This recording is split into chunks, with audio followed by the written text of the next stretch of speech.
Any questions? You said to get over the fear, it's more knowledge. Uh-huh. Did that work for you? Like, Well, I appreciate that question. Here's what's interesting. People always ask, well, who was your mentor? I didn't have any mentors in this world. I grew up in a small town outside of Savannah, Georgia, Effingham County, Freeman. And my mentors were books. When I pulled the trigger, my first real estate deal was me. When I came back from Korea, I bought my first property. That was a condo. And I said, okay, I'm not going to pay more than $100,000. I bought this in Virginia. Because I said that was just shelter. 4 months later, I bought my first investment property. That was a fourplex in Athens, Georgia. I was in the D.C. metro area.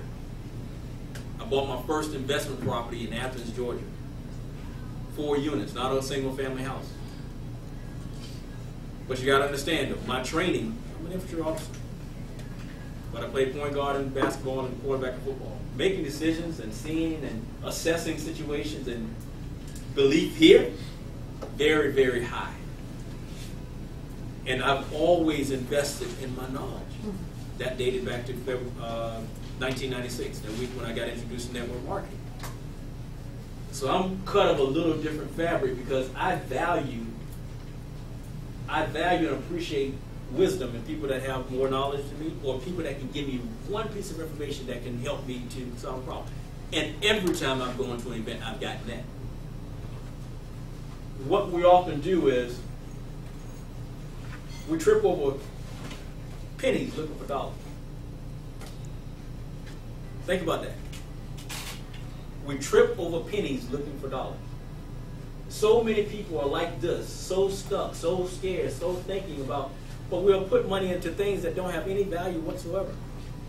We'll buy a big screen TV, we'll buy a car, we'll do things that can't get a return, but when someone says, okay, plant this seed here, so you can reap this harvest here, and so from your harvest, you take that and go do that other stuff.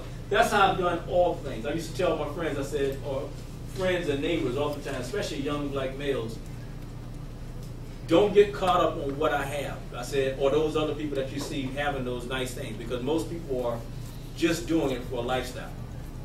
I said, let me tell you my secret. When I wanted the extra stuff, the nice stuff, I figured out how to generate more income from my investment for the purpose of me getting the nice stuff, because I like nice stuff. I'm a Taurus. So when I bought my Rolex, it wasn't my money. When I bought my first Mercedes, it wasn't mine. When I bought my first BMW, it wasn't mine. When I bought that Hummer, it wasn't mine. I thought about, I want that. Let me figure out how I can generate a little bit extra money so that I can get that thing. So that if I lost it all, like in this market here when things are going, I didn't have my personal character. It didn't define me. I was comfortable. And that also comes from having a humble beginning. See, when you can live off a small amount, hitting financial freedom is easy.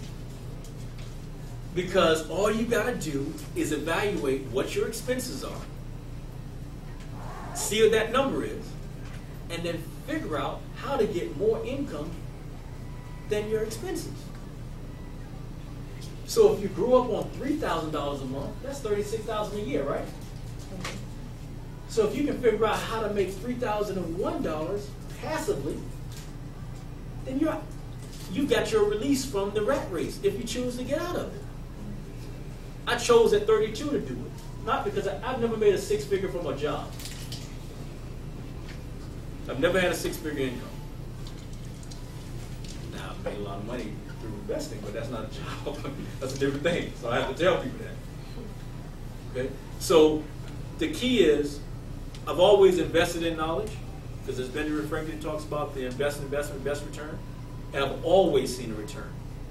I've never gone to an event where I didn't learn something new because I just heard it differently or I was paying attention to it. It's like going and watching a movie. How many of you guys have ever watched a movie one time and then watched it again and you saw something that you missed the first time? Okay? So if you're serious about this thing, this pursuit of financial freedom, That's what you want to do. You want to put yourself in around people. You want to put yourself in that circle.